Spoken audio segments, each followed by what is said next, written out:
பாக்யராஜ் சாரோட மறைவுக்கு பிறகு அவர் கூட ஒர்க் பண்ண ஆர்டிஸ்ட், அது மட்டும் இல்லாமல் டெக்னீஷியன்ஸ், அவர் கூட பணிபுரிஞ்சவங்க, அவங்களோட நண்பர்கள் அப்படின்னு எல்லோருமே நிறைய விஷயங்களை பகிர்ந்து வந்துட்டு இருக்காங்க.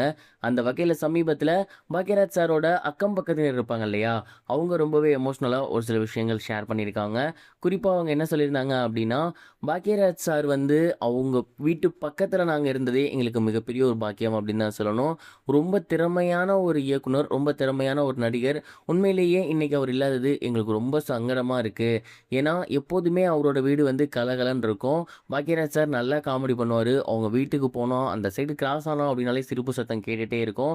அது மட்டும் இல்லாம, அவர் இப்போ வரைக்குமே நடிச்சுட்டு தான் இருந்தாரு. உங்க எல்லாருக்கும் நல்லாவே தெரியும். அதனால நெறைய வந்துட்டு டைரக்டர்ஸ் வருவாங்க, நெறைய ப்ரொடியூசர்ஸ் வருவாங்க. நெறைய சங்கத்திலேருந்துலாம் வந்து பார்த்துட்டு போவாங்க. அந்த வீடே ஒரு மாரி ஜே ஜே ஜேன்னு இருக்கும். சம்டைம்ஸ் நைட்டு 11, 12 மணிக்கெல்லாம் கூட சார் வருவாரு. நாங்க பார்த்துருக்கோம். இன்னும் ஒரு சில டைம் வந்து அவருக்கு உடம்பு முடியலன்னா, சில படங்களுக்கு டப்பிங் வந்து வீட்டிலேயே பண்ணுவாரு. அந்த குரல்லாம் கூட நாங்க கேட்டுருக்கோம். நைட் டைம் அவங்க வீட்ட கிராஸ் ஆனா கூட அவங்க வீட்ல சவுண்ட் வந்து எப்போதும் இருந்துட்டே இருக்கும். ஒரு ஃபங்ஷன்னா வெளியில வந்து அவ்ளோ கிராண்டா செலிப்ரேட் பண்ணுவாங்க. அவ்ளோ சந்தோஷமா இருப்பாங்க. பட் இன்னைக்கு அந்த வீடு ரொம்ப ரொம்ப அமைதியா இருக்கு. பாக்யராஜ் சார் இல்லாம அந்த இடமே கலையிழந்து இருக்கு. யார் முகத்திலயுமே சிரிப்பு இல்ல. எல்லாரும் அவரையே நினைச்சுக்கிட்டு இருக்காங்க. உண்மையிலேயே நாங்க எல்லாரும் அவர ரொம்பவே மிஸ் பண்றோம். ரொம்ப ரொம்ப ஒரு நல்ல மனிதர். ஒரு மிகப்பெரிய பந்தா காட்ட மாட்டாரு. என்கிட்ட ரொம்ப நார்மலா பேசுவாரு. நார்மலா ஃபோட்டோ எடுப்பாரு. எந்த ஒரு ஃபங்ஷன்னாலுமே வாழ்த்து சொல்லுவாரு. அப்படிப்பட்ட ஒருத்தர் கூட நாங்க வாழ்ந்திருக்கோம் அப்படிங்கிறது எங்களுக்கு ரொம்ப சந்தோஷமா இருக்கு. அவரோட ஆத்மா சாந்தி அடையணும்னு கண்டிப்பா நாங்க கடவுள்கிட்ட வேண்டிப்போம் அப்படிங்கிற மாரி பாக்யராஜ் சாரோட பக்கத்து வீட்டுக்காரர்கள், அக்கம் பக்கத்தினர் வந்து இந்த ஒரு விஷயத்த ஷேர் பண்ணியிருந்தாங்க.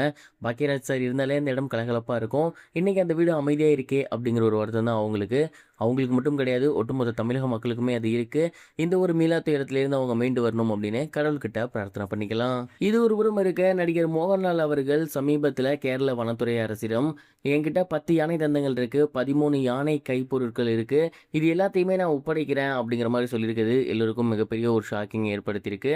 கடந்த சில வருடங்களுக்கு முன்னாடி நடிகர் மோகன்லால் அவர்களோட வீட்டை சர்ச் பண்ணும்போது அங்க ஏகப்பட்ட யானை தந்தங்களும் யானை தந்தத்தினால செய்யப்பட்ட கைவினை பொருட்களும் கிடைச்சிருந்துச்சு.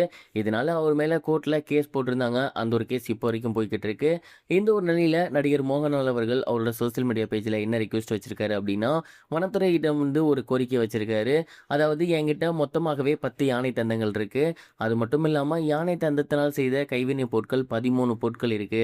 இது எல்லாத்தையுமே அரசிடம் உரிய நடவடிக்கையில நான் ஒப்படைக்கிறேன். அதற்கான ஏற்பாடுகளுமே நீங்க பண்ணித்தாங்க அப்படிங்கிற மாதிரி கேட்டிருக்காரு. கோர்ட்ல கேஸ் போய்கிட்டு இருக்க இந்த ஒரு நேரத்தில் மோகன்லால் அவர்கள் அவர்கிட்ட இருக்க பொருட்கள்லாம் கொடுக்கறது எல்லோருக்கும் மிகப்பெரிய ஒரு ஷாக்கிங்கை ஏற்படுத்தியிருக்கு. கேரளா முழுக்கவே இப்போ இந்த ஒரு நியூஸ் தான் ரொம்பவே ட்ரெண்டிங்காக போய்கிட்டு இருக்கு.